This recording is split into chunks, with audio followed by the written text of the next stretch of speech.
Good day to one and all. Welcome to our weekly market update provided by SC Securities Research. As always, we will be delving into some of the major news highlights pertaining to the stock market this week before going into some of the economic news and then giving a basic rundown of the secondary market, global commodities market, as well as a brief run through on the global market news as well. So without further ado, let's get into it. So this week we saw a continuing pattern from last week where the ASPI actually hit multiple all-time highs. So if we go to some of the statistics, the ASPI actually rose by 1.43% on a weekly basis, whilst the S&P rose by 2.06% on a weekly basis.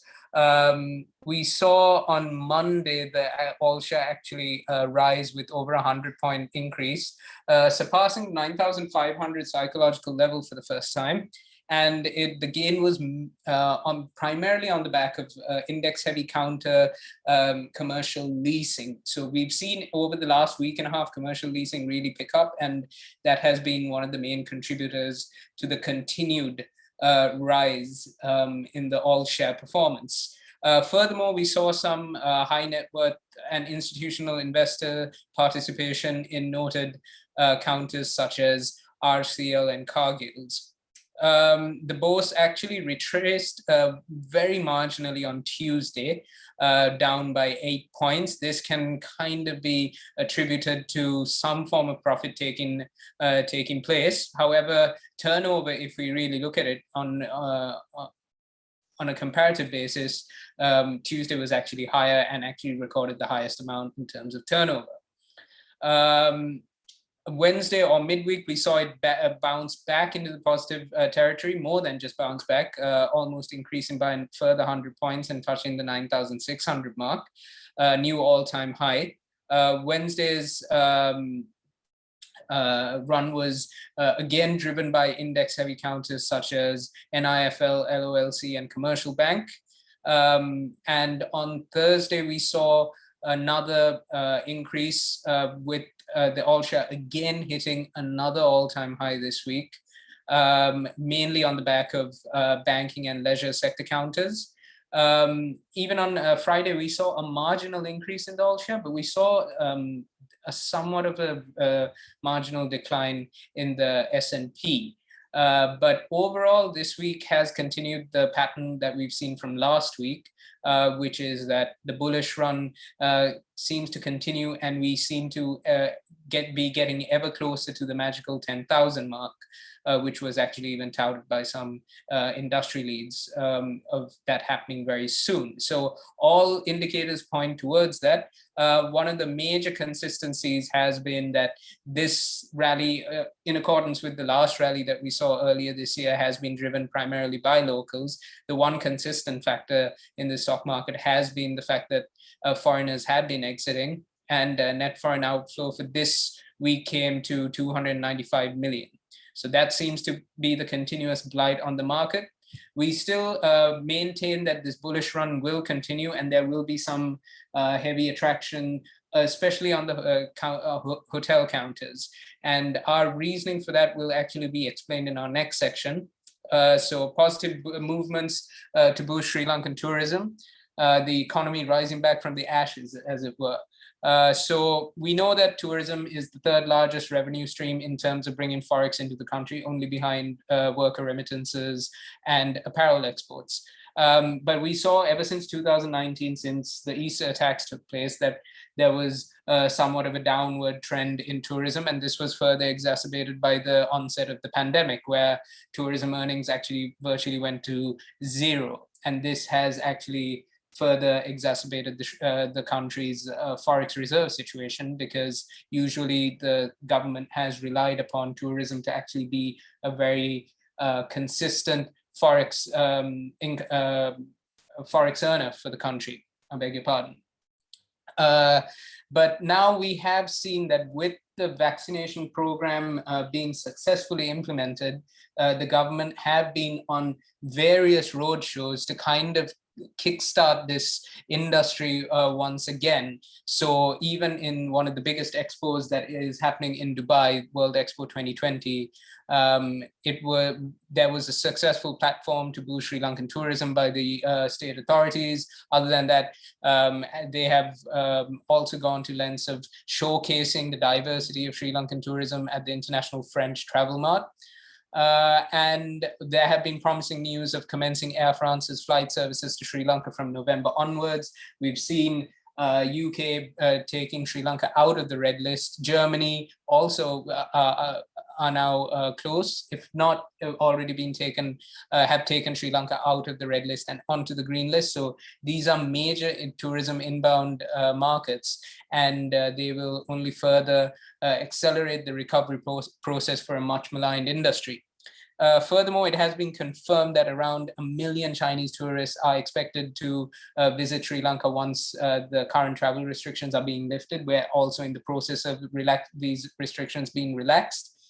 And this all points to an eventual escalation in the tourism industry, which will not only benefit the state as it does bring about back a major forex earner, but it will also help the much maligned hotel segment and the wider tourism industry companies, little mom and pop shops and whatnot that have been severely impacted by this pandemic.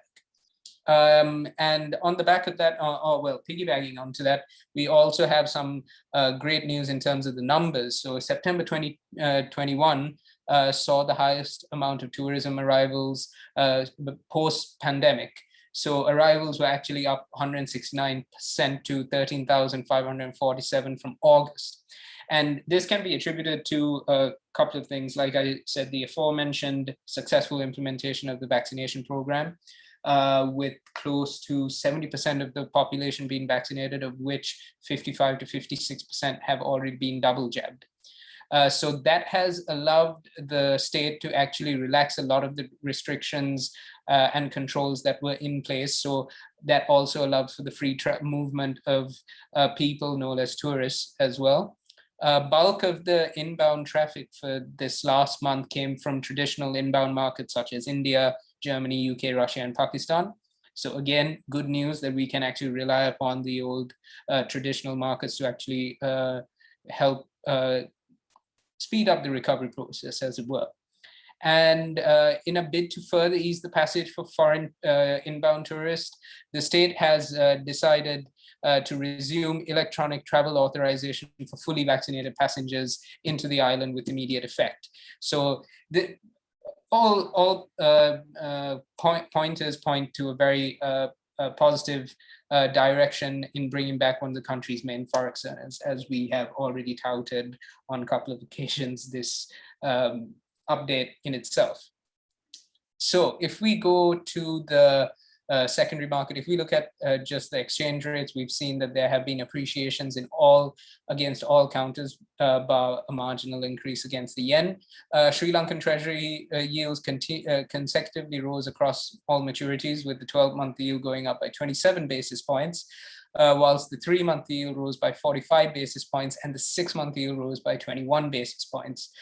So we have always maintained that these increases in yields will point towards another policy rate uptick. And I believe the next monetary policy review will be held on the 14th of October. So that is next week, next Thursday, if I'm not mistaken. And all indicators point to a potential uptick or revisal in the policy rates. What industry experts are saying is they're touting somewhere between maybe a further 50 basis point appreciation, or even 100 basis point appreciation. So it is noteworthy to keep an eye out for the monetary review policy board that takes place next Thursday. In terms of the global commodity markets, we saw oil continue to rise. So now there is very much fears that there is a potential energy crunch.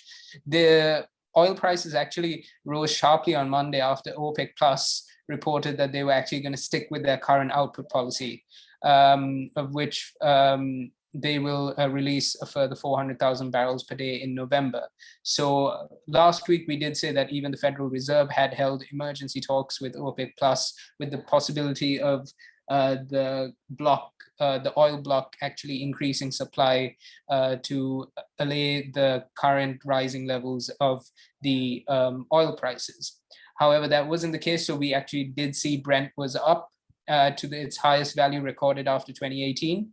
And this is, as we said, on the back of an increase in global demand and the current supply chain disruptions that have occurred globally. In terms of other counters as well, in terms of copper, we saw copper prices up on Thursday, backed by a recovery in global equities.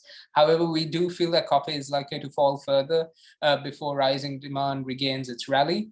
Aluminium, we saw again rise up by $65 per ton, and that is primarily on the fact that there are still power generation issues in China. So I think we've touched upon this a few times. China still have huge amounts of energy production that is needed to manufacture aluminium and copper.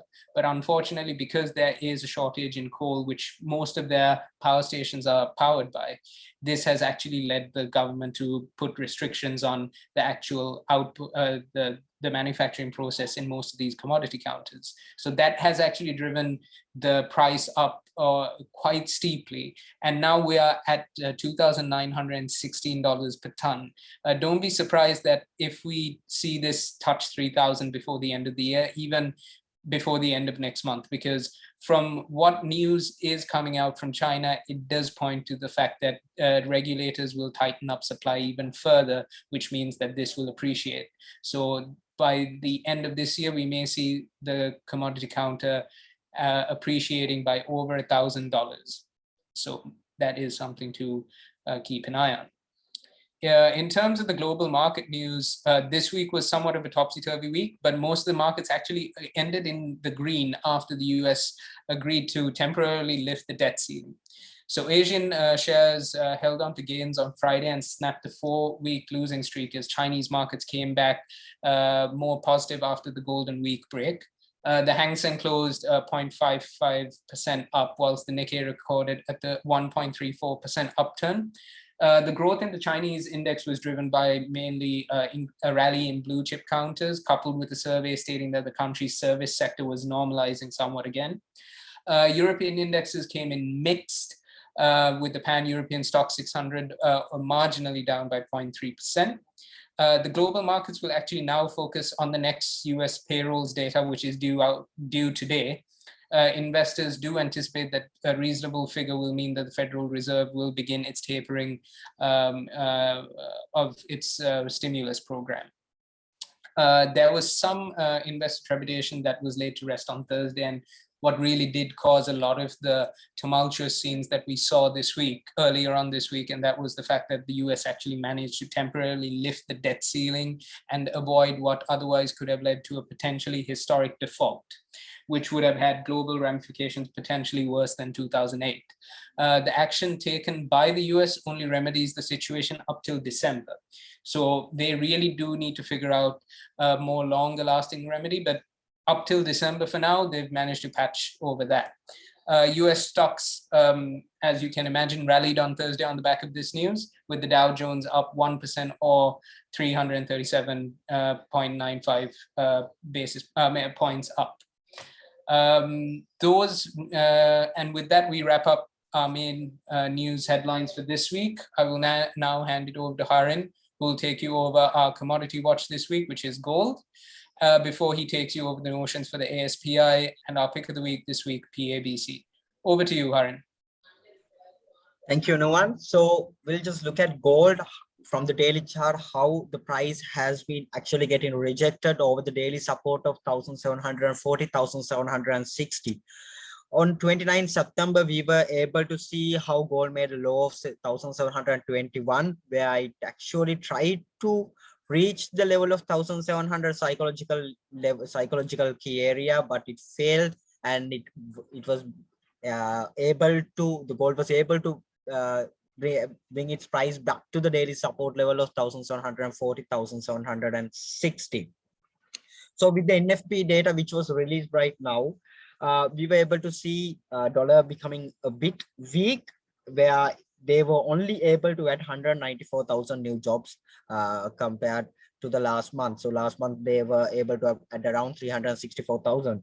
And this month they were only able to add around 194,000. And that's why we can clearly see in the daily chart that there is a bullish, strong candle has appeared.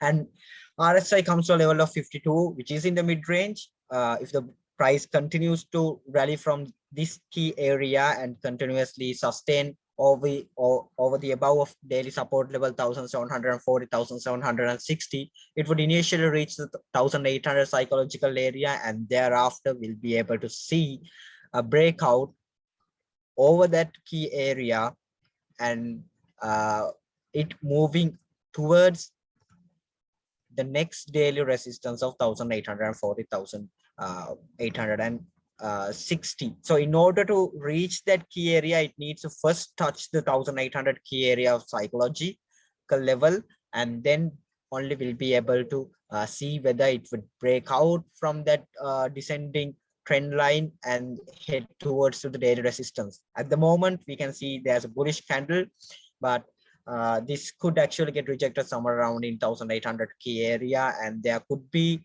possibly rejections over that area. If there's continuous rejection from 1800 area, could actually lead the price back to the daily support level of 1740, 1760. So 1800 being the psychological area, that's the mark. And so therefore price actually needs to sustain above the daily support level 1740, 1760 in order to reach the key level 1800. From thereafter we'll be able to see a breakout. A breakout would lead the price to the next daily resistance, or failure to sustain over that key level would bring down again the price to the support level of 1740, 1760. So at the moment gold is declining from the daily chart, but the daily candle, today's daily candle, is quite bullish. So looking at the EMAs, we can so far see previously it was actually trading below the moving averages, but now at the moment with the NFP data that was released at 6 p.m. From our local time, we were able to see that bullish candle appeared, and now the price is actually trading about the 18 and 8 moving average. So with that being said, it could actually test the 1800 area, where the price actually sustains over and starts trading over the 18 and 8 EMA levels, and we'll be able to see it moving towards the next key area of 1800. So looking at the index, there's actually not much of an outlook to give, but looking at it, we can see in the daily chart, the RSI has pretty much come to a level of 72, which is on the overbought region, and index from the daily chart, we can clearly see that it is quite struggling to move up. And they are with looking at the candles, what we can see is it is quite struggling to move up. So that's because the RSI actually is quite overheated at the moment, and so therefore if the index actually sustains over the level of 9,450, 9,500, we'll be able to see 9,950, 10,000 mark could be tested very soon. So therefore it needs to sustain over 9,500 psychological area. So or else it could actually will be able to see some consolidation happening. So there could be certain higher low formations as well, and therefore there could be somewhat around, if the market declines from the coming week, it could test the daily support level 9,450, 9,500. Else from here, from the closing itself and opening to with Monday's opening, it could actually drive the index to the level of 9,950, 10,000 directly, making higher highs, certain higher low formations. So still index remains to be bullish. With the looking at the moving averages, of course, we can see the index is actually trading above 8 and 18 moving averages. So therefore, EMAs indicates that the index is actually at the at the moment it's bullish. So looking at our top pick of the week, which is PABC. So PABC tested the monthly resistance 1920 LKR, where it made a high of 1950. So this is the monthly chart actually. So RSI comes to a level of 58.43, whereas this is the monthly RSI.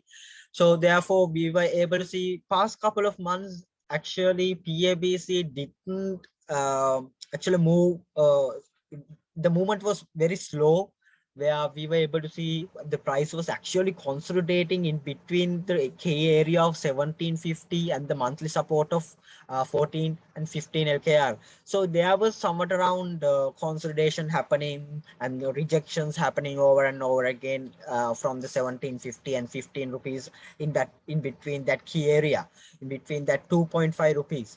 So suddenly we were able to see start of this month, we were able to see price driving above the key area of 17, now making it a support level. And if the price actually sustain above 17, 1750, LKR will be able to see again the price testing the monthly resistance 1920, and further if it manages to break the monthly resistance, will be able to expect 2021 January high, which comes to a level of 22.5, and also the considered as the weekly resistance level. So however, if it falls back, if it pulls back, it would actually come down to the level of 1750 and starts a bit about consolidating over that area. If it manages to sustain above that weekly support, definitely monthly resistance 1920 could be tested once again. A breakout from that key area will be able to see the price moving to the level of weekly resistance 20 to 22.5. So looking at the moving averages using 18 and 18, 8 and 18 EMA levels in 2000, back in 2016, we were able to see there was a bearish crossing, and the price was actually trading below the moving averages for a quite couple of years, and then we were able to see in somewhat around in 2021 January, late 2020, we were able to see how the price managed to make a high of 22.5, a year high of 22.5, and is trading above the 18.8 EMA levels. So therefore, what we can see at the moment is if the price actually sustains about 1750, 1920 could be expected, and further breakout from that key area 22.5 could be expected. So this could actually take a couple of months since this is the monthly chart. Thank you. Over to you, Nuwan. Thanks, Harin. And as always, you all can find this report that will be circulated amongst our client base and our client mail. Don't forget to give us a follow, a like, share, and subscription on our various platforms. We do keep it inundated, and we look to put the most recent content up. And on another news, this is my final weekly market update. It has been an absolute pleasure to bring this to you, and it is with some sadness I do say goodbye, but I'm pretty sure that Harin and Sachini, with absolute confidence, I can say that they will take it to the next level. And I look forward to listening to the weekly market update as a listener rather than actual provider for a change. But just wanted to thank everyone for their continued patronage, and without y'all, we wouldn't be where we are today. So thank you again. And as always, wish you all a pleasant day and a pleasant weekend, and goodbye.